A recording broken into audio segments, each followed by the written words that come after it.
here on Democracy Now!, democracynow.org, The War and Peace Report.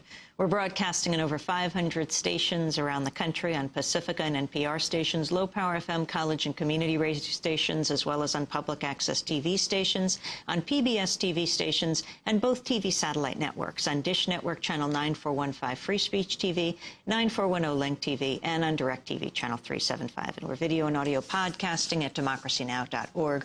Our headlines are also available there in Spanish for any radio station to take. Over 150 around the world are taking those Spanish headlines. I'm Amy Goodman, and today we're joined by a special guest who's just written a book. The United States is on the road to becoming a fascist society, right under our very noses. That's the premise of the new book by feminist social critic Naomi Wolf. It's called The End of America, Letter of Warning to a Young Patriot. And it's already on the New York Times bestseller list. Naomi Wolf outlines what she sees as the 10 steps to shut down a democratic society. She argues the Bush administration has already implemented many of these steps. Naomi Wolf is the author of several books, including the 90s feminist classic, The Beauty Myth. Critics describe her latest book, The End of America, as a wake-up call to Americans to heed the lessons of history and fight to save their democracy before it's too late. Naomi Wolf joins us in our Firehouse studio. Welcome to Democracy Now! Thank you, Amy. It's good to have you with us. Start off with the stories that you tell in your book.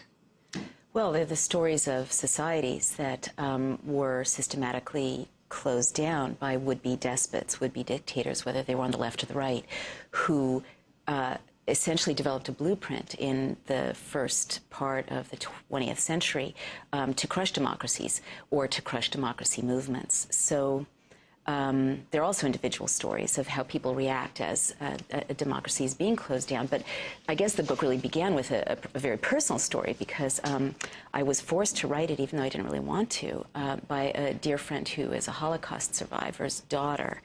And when we spoke about news events, she kept saying, they did this in Germany.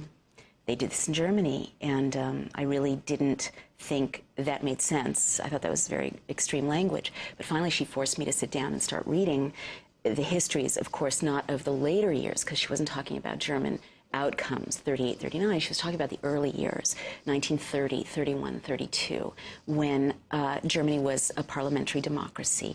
And there was this systematic assault using the rule of law to subvert the rule of law.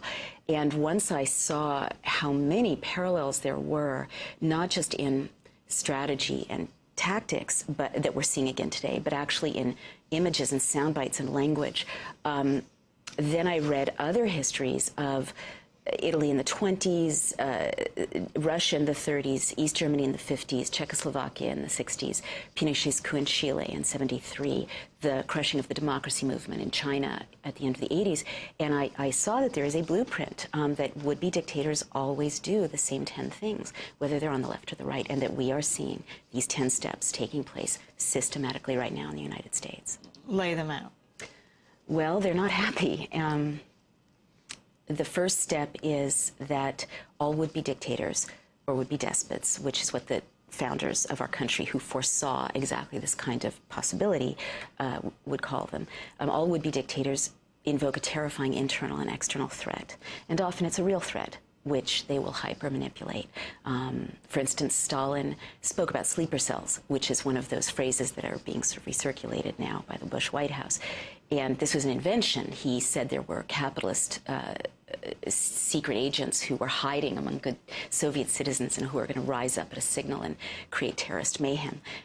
Fake story, but it worked to frighten citizens.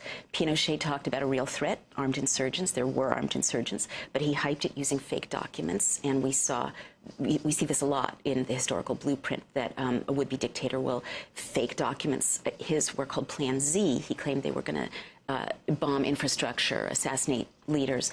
We saw fake documents used by the White House to hype a terror threat when they used the fake yellow cake documents to claim that Iraq was trying to secure yellow cake uranium.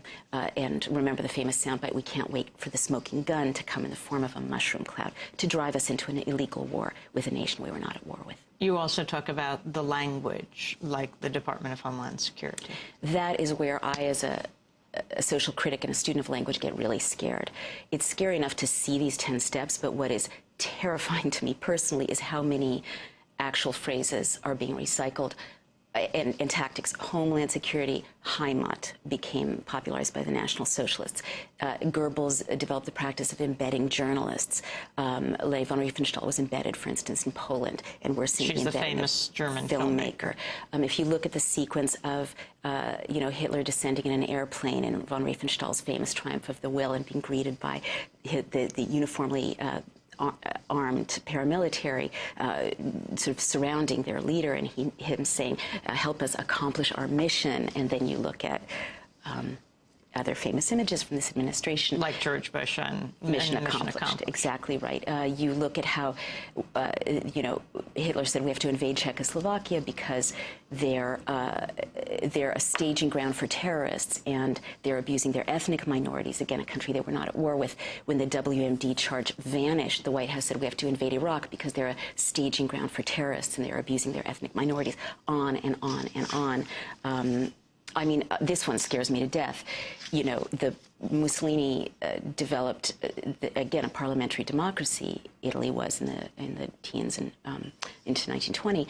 He developed the black shirts, which were these paramilitary thugs that beat up newspaper editors, terrorized the population, and they intimidated people counting the vote in Milan. And then Hitler studied Mussolini, so many things were repeated by Hitler. Stalin studied Hitler, Hitler studied Stalin.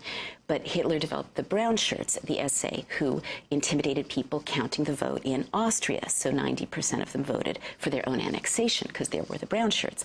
And you saw this scene of identically dressed Republican staffers in Florida in 2000 intimidating people counting the vote. So things like that are really chilling. And they're more and more chilling as I think right now people are kind of ramping up their awareness of these echoes. And what you also see predictively, because the blueprint is predictive, is that the White House is ramping up its implementation of some of the scariest aspects of this crackdown. You began with these stories back in the summer of 2006 of headlines from a 2-week period. Give some of those examples. Well, 2006 seems so long ago and so innocent a time, considering how swiftly we've zoomed along implementing this blueprint, or we're suffering this implementation. In 2006, a blogger was jailed in San Francisco. In 2006, people in Alabama couldn't get a fair hearing for protecting voter rolls. There was the beginning of the Military Commissions Act of 2006, in which the state basically legalized torture, which is one of these crucial turning points as an open society closes down. You talk about Christine Axsmith, the computer security expert working for the CIA, who posted a message on a blog site on a top secret computer network criticizing waterboarding, saying waterboarding is torture and torture is wrong. And then she lost her security clearance. She's one of many, many whistleblowers, key individuals who have tried to take a stand against some of these positions and who have faced, again, in a closing society, this is what happens. This is step 7, target key individuals. They faced job loss, character assassination, or worse. Valerie Plame's bolts were taken away from her back deck, 50 feet off the ground. She has 2 toddlers. People are being put on the watch list for criticizing the government, for engaging in anti-war protest. Their kids are being put on the watch list. But yeah, back then, all she said was, it's wrong. And now we've just confirmed an attorney general who pretends not to know what waterboarding is, because if he acknowledged that it's against U.S. and international law, he'd be confirming the fact that there are criminals in the White House right now who have already staged a coup.